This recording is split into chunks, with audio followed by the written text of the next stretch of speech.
Don't become so well adjusted to your culture that you fit into it without even thinking. Don't become so well adjusted to your culture that you fit into it without even thinking. Those are the words that hit me the hardest from today's scripture. Paul admonishing the people of Corinth to not become so well adjusted to their culture that they fit into it without even thinking. I can't help but being reminded that much of what I see in today's world that I think needs correcting is due to the fact that many of us fit into our culture without even thinking. On automatic pilot, many of us go along with our relatively comfortable lives without thinking. Others go along struggling and burdened with their challenging and broken lives without thinking of anything else except where to get their next meal, where to get shelter from the elements, and where to get the health care they need for themselves and their families. More alarming, however, is that many of us go about living our lives without thinking about the fact that mostly our lives are not our lives. And we are oblivious to the fact that our lives are mostly scripted by others who hold positions of power and influence. These are the people of power and influence who amass vast amounts of wealth and live heavenly lives while millions of others suffer from severe food insecurity, if not downright starvation. Anyway, we're celebrating the 60th anniversary of the famed March on Washington. And the things that Martin Luther King spoke about 60 years ago are the things that we're still struggling with today. As Dave mentioned, Lance mentioned, last night we had the hate-fueled crime that took place in Jacksonville. And we had the events up in Boston where 3 people were killed. And also a young kid was shot at a football game in, I think, Texas yesterday. So we have gun violence is the leading cause of death among our young people. And we really should think about that. That could be your children, your grandchildren, gun violence. Martin Luther King, 60 years ago, was fighting for not only freedom and voting rights for everyone, but for people to have enough food to eat, for people to have good, well-paying jobs, for people to have a life where they don't have to worry about somebody just attacking them because they look different or sound different. So as you know, Martin Luther King Jr. had a dream. But before he had a dream, he had a scheme. And his scheme, he laid out in a letter that he wrote in the Birmingham jail when he was jailed as part of a protest and vigil in the city of Birmingham, Alabama. So, you know about the dream. This morning, if you bear with me, I'd like to share with you an abbreviated edition of his letter from the Birmingham jail, where he shared his scheme for a better world for all of us. This letter, by the way, was written in reply to a group of 8 white clergymen who disagreed with King's methods and practices. My dear fellow clergymen, he wrote, while confined here in the Birmingham City Jail, I came across your recent statement calling our present activities unwise and untimely. Seldom, if ever, do I pause to answer criticism of my work and ideas, but since I feel that you are men of genuine goodwill and your criticisms are sincerely set forth, I would like to answer your statement in what I hope will be patient and reasonable terms. I think I should give the reason for my being in Birmingham, since you have been influenced by my argument of outsiders coming in. I have the honor of serving as president of the Southern Christian Leadership Conference, an organization operating in every Southern state with headquarters in Atlanta, Georgia. We have some 85 affiliate organizations all across the South. Several months ago, our local affiliate here in Birmingham invited us to be on call to engage in a nonviolent direct action program if such were deemed necessary. We readily consented. In any nonviolent campaign, there are 4 basic steps. Number 1, collection of the facts to determine whether injustices are alive. Number 2, negotiation. Number 3, self-purification. And number 4, direct action. We have gone through all these steps in Birmingham. Birmingham is probably the most thoroughly segregated city in the United States. Its ugly record of police brutality is known in every section of the country. Its unjust treatment of Negroes in the courts is a notorious reality. There have been more unsolved bombings of Negro homes and churches in Birmingham than in any city in this nation. These are the hard, brutal, and unbelievable facts. On the basis of these conditions, Negro leaders sought to negotiate with the city fathers, but the political leaders consistently refused to engage in good faith negotiation. Then came the opportunity last September to talk with some of the leaders of the economic community. In these negotiating sessions, certain promises were made by the merchants, such as a promise to remove the humiliating racial signs from the stores. On the basis of these promises, Reverend Shuttlesworth and the leaders of the Alabama Christian Movement for Human Rights agreed to call a moratorium on any type of demonstrations. As the weeks and months unfolded, we realized that we were the victims of a broken promise. The signs remained. As in so many experiences in the past, we were confronted with blasted hopes and the dark shadow of a deep disappointment settled upon us. So we had no alternative except that of preparing for direct action, whereby we would present our very bodies as a means of laying our case before the conscience of the local and national community. We were not unmindful of the difficulties involved, so we decided to go through the process of self-purification. We started having workshops on nonviolence and repeatedly asked ourselves the questions: are you able to accept the blows without retaliating? Are you able to endure the ordeals of jail? You may well ask, why direct action? Why sit-ins, etc.? Isn't negotiation a better path? You are exactly right in your call for negotiation. Indeed, this is the purpose of direct action. Nonviolent direct action seeks to create such a crisis and establish such creative tension that a community that has constantly refused to negotiate is forced to confront the issue. My friends, I must say to you that we have not made a single gain in civil rights without legal and nonviolent pressure. History is the long and tragic story of the fact that privileged groups seldom give up their privileges voluntarily. Individuals may see the moral light and give up their unjust posture, but as Reinhold Niebuhr has reminded us, groups are more immoral than individuals. Groups are more immoral than individuals. We know through painful experience that freedom is never voluntarily given by the oppressor. It must be demanded by the oppressed.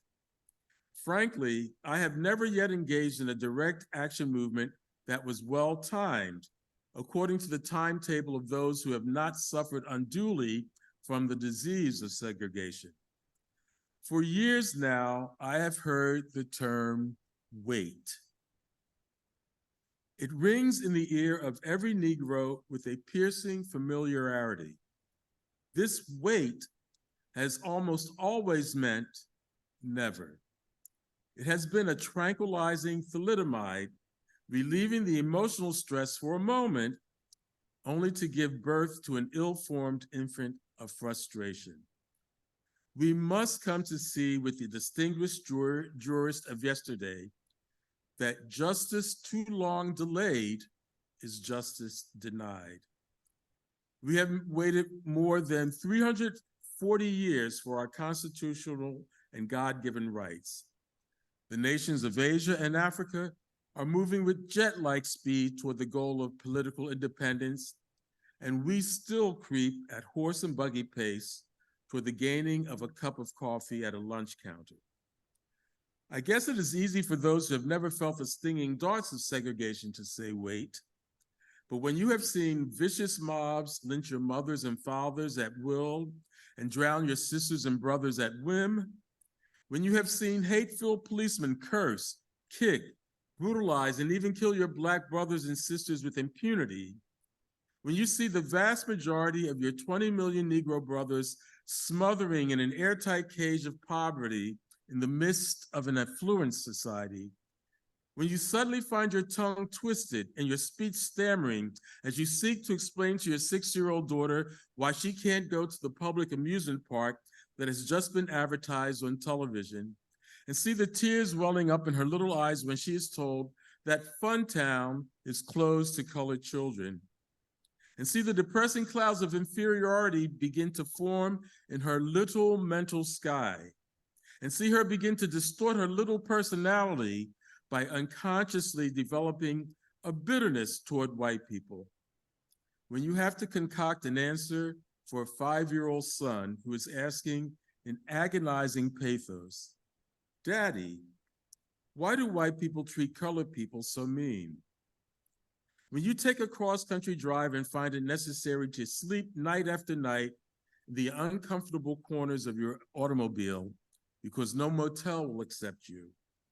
When you are humiliated day in and day out by nagging signs reading white men and colored, when your first name becomes nigger and your middle name becomes boy, however old you are, and your last names become John, and when your wife and mother are never given the respected title of Mrs., when you are harried by day and haunted by night by the fact that you are a Negro, living. First, I must confess that over the last few years, I have been gravely disappointed with the white moderate. I have almost reached the regrettable conclusion that the Negro's great stumbling block in the stride toward freedom is not the white citizen's counselor or the Ku Klux Klaner, but the white moderate who is more devoted to order than to justice, who prefers a negative peace, which is the absence of tension, to a positive peace, which is the presence of justice, who constantly says, "I agree with you in the goal you seek, but I can't agree with your methods of direct action," who paternalistically feels that he can set the timetable for another man's freedom, who lives by the myth of time and who constantly advises the Negro to wait until a more convenient season. Shallow understanding from people of goodwill is more frustrating than absolute misunderstanding from people of ill will. Lukewarm acceptance is much more bewildering than outright rejection. You spoke of our activity in Birmingham as extreme. At first, I was rather disappointed that fellow clergymen would see my nonviolent efforts as those of an extremist. I started thinking about the fact that I stand in the middle of two opposing forces in the Negro community. One is a force of complacency made up of Negroes who, as a result of long years of oppression, have been so completely drained of self-respect and a sense of somebodyness that they have adjusted to segregation, and a few Negroes in the middle class who, because of a degree of academic and economic security, and at points they profit from segregation, have unconsciously become insensitive to the problems of the masses. The other force is one of bitterness and hatred and comes perilously close to advocating violence. It is expressed in the various Black nationalist groups that are springing up over the nation, the largest and best known being Elijah Muhammad's Muslim movement. This movement is nourished by the contemporary frustration over the continued existence of racial discrimination. It is made up of people who have lost faith in America, who have absolutely repudiated Christianity, and who have concluded that the white man is an incurable devil. The Negro has many pent-up resentments and latent frustrations. He has to get them out. So let him march sometime. Let him have his prayer pilgrimages to the city hall. Understand why he must have sit-ins and freedom rides. If his repressed emotions do not come out in these nonviolent ways, they will come out in ominous expressions of violence. This is not a threat. It is a fact of history. So I have not said to my people, get rid of your discontent, but I have tried to say that this normal and healthy discontent can be channeled through the creative outlet of nonviolent direct action. In spite of my shattered dreams of the past, I came to Birmingham with the hope that the white religious leadership in the community would see the justice of our cause and with deep moral concern serve as a channel through which our just grievances could get to the power structure. I had hoped that each of you would understand, but again, I have been disappointed. I have heard numerous religious leaders of the South call upon their worshipers to comply with a desegregation decision because it is the law. But I have longed to hear ministers say, follow this decree because integration is morally right and the Negro is your brother. In the midst of blatant injustices inflicted upon the Negro, I have watched white churches stand on the sideline and merely mouth pious irrelevancies and sanctimonious trivialities. In the midst of a mighty struggle to rid our nation of racial and economic injustice, I have heard so many ministers say, those are social issues with which the gospel has no real concern. And I have watched so many churches commit themselves to a completely otherworldly religion, which made a strange distinction between body and soul, the sacred and the secular. I hope this letter finds you strong in faith. I also hope that circumstances will soon make it possible for me to meet each of you, not as an integrationist or as a civil rights leader, but as a fellow clergyman and a Christian brother. Let us all hope that the dark clouds of racial prejudice will soon pass away and the deep fog of misunderstanding will be lifted from our fear-drenched communities, and in some not too distant future or tomorrow, the radiant stars of love and brotherhood will shine over our great nation with all their scintillating beauty. Yours for the cause of peace and brotherhood, Martin Luther King, Jr.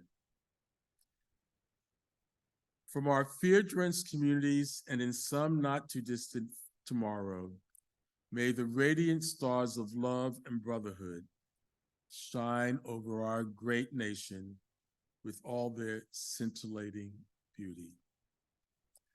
May the victims of this week's violence and the perpetrators of this week's violence rest in peace.